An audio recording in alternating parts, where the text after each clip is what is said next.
Muy buenos días, queridos alumnos del segundo año. Sean bienvenidos al curso del Plan Lector. Les saluda a su profesora Lourdes Urtecho Zamudio.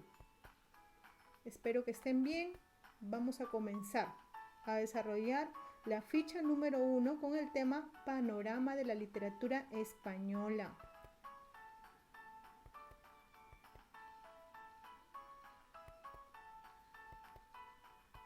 Primero vamos a definir como punto número 1 el periodo de formación de esta literatura.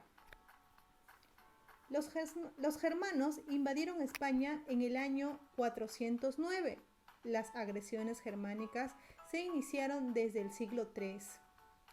Al caer el Imperio Romano, este hecho permitió que el castellano evolucionara con otras lenguas de grupos humanos que fueron invadiendo la península ibérica. Por ejemplo, los musulmanes después de los romanos hasta la consolidación del castellano como lengua oficial por el rey Alfonso X en el siglo XIII. Aquí tenemos un ejemplo de la literatura más representativa como el Cantar del Mío Cid. Primer cantar. El Cid, por una acusación, es desterrado por Alfonso VI. Se le niega todo auxilio en Burgos, pero Martín Antolínez consigue un préstamo de los judíos dándoles de garantía 2 arcas. Se despide de su esposa Jimena y sus hijas doña Elvira y doña Sol. Vence a los moros en Castejón y Alcócer.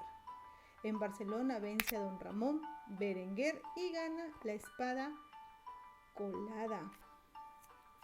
El segundo cantar. Toma Valencia, vence al rey moro de Valencia y envía regalos a su rey.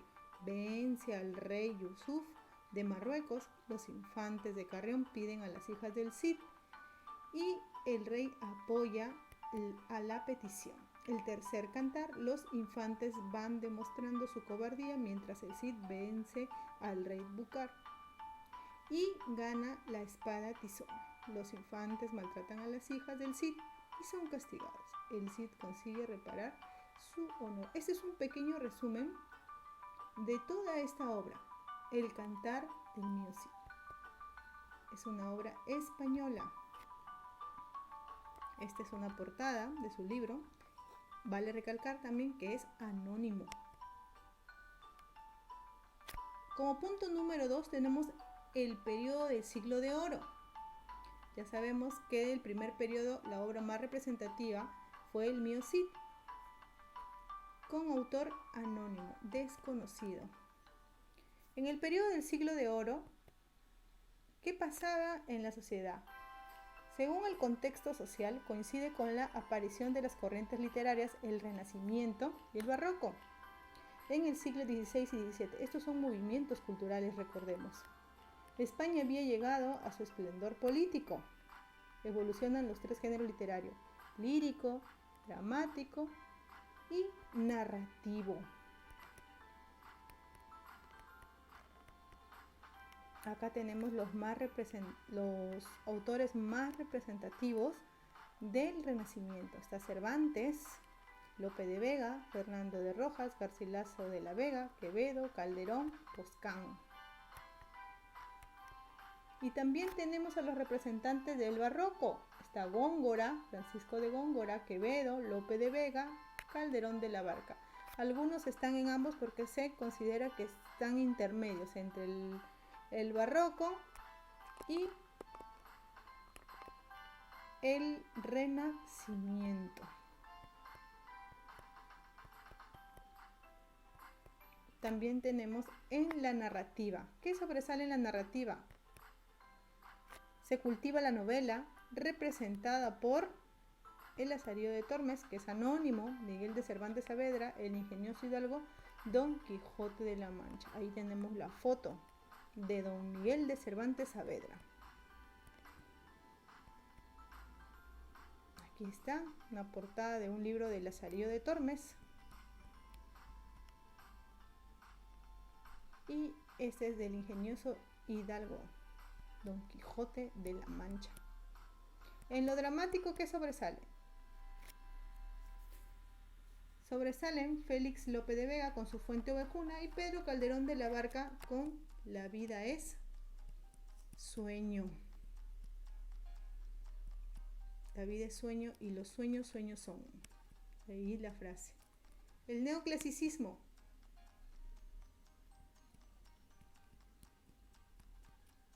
En el contexto social se dio durante el gobierno de Felipe V y la imitación a la Academia Francesa. Sus características. Durante esta época se trata de sustituir los contrastes y caprichos del barroco por una tendencia al orden, equilibrio y armonía, valiéndose entonces a admirar los modelos greco-latinos clásicos.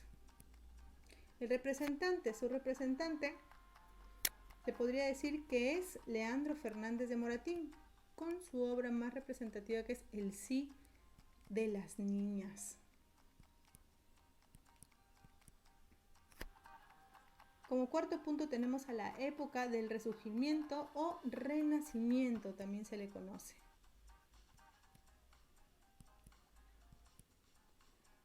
Acá tenemos al romanticismo y al realismo. En el romanticismo, ¿qué sucedía? Llegan los emigrados políticos después de la era absolutista de Fernando VII, con un espíritu romántico. El romanticismo llega tardíamente a España y se impone finalmente en 1835. Las características del romanticismo: influjo de los criterios prerrománticos, la traducción al español de Werther de Goethe, que produjo conmoción. Su representante, o la persona que más sobresalió durante ese momento, fue Gustavo Adolfo Bécquer, con sus rimas y leyendas. Aquí miren, está Bécquer con una frase: ese soy yo, que acaso cruzo el mundo sin pensar de dónde vengo ni a dónde mis pasos me llevarán. El realismo.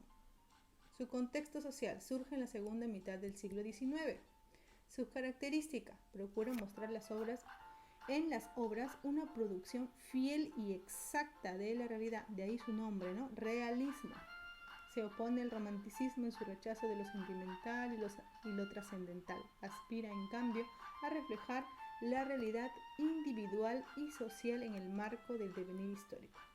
Su representante es Benito Pérez Galdós, con su obra Marianela.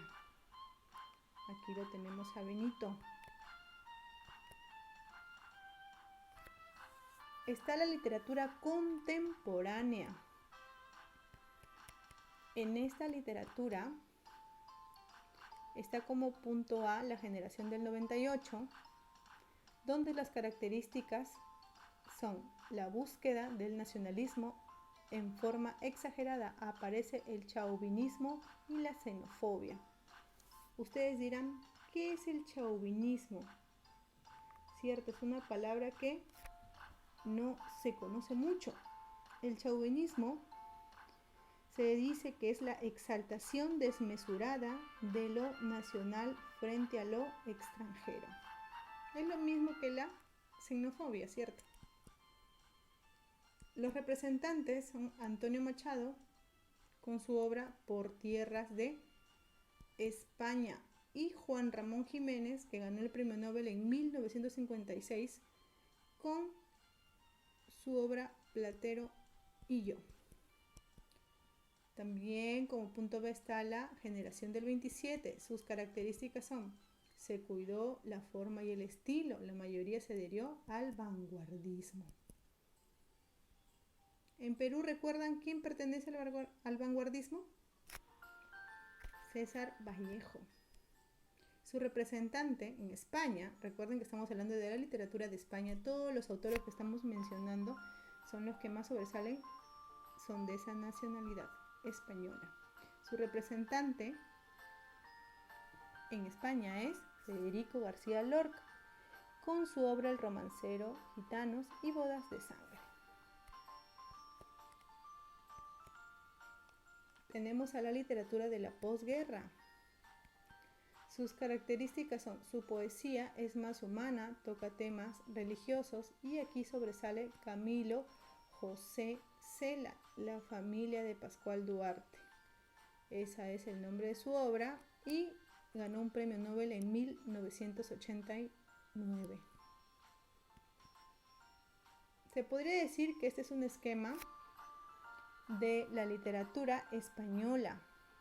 En Edad Media, el Renacimiento, el Barroco, el Neoclasicismo, el Romanticismo, Realismo, Modernismo, la generación del 98 y la literatura moderna, que es en la época en donde estamos nosotros. Eso sería todo. También tienes información en tu ficha. También puedes darle una pequeña lectura. Y ahora sí estamos listos para resolver nuestra práctica. Muchas gracias chicos por su atención. Espero